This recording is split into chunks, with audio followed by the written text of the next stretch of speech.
Hi friends, எல்லோரும் நல்லா இருக்கீங்களா? நானும் நல்லா இருக்கேன். கடவுளுடைய கிருபைனால நீங்களும் அப்படி தான் இருப்பீங்கன்ட்டு நான் நம்புகிறேன்.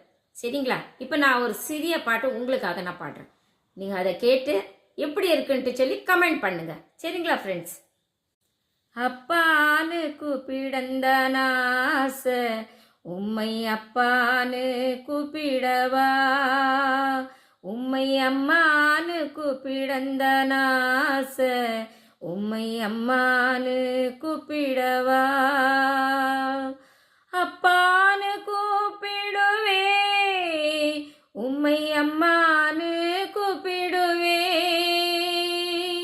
அப்பானு கூப்பிடுவே உம்மை அம்மானு கூப்பிடுவே, உம்மை அப்பானு கூப்பிடந்த நாசை உம்மை அப்பானு கூப்பிடவா, உம்மை அம்மானு கூப்பிடந்த நாசை உம்மை அம்மானு கூப்பிடவா.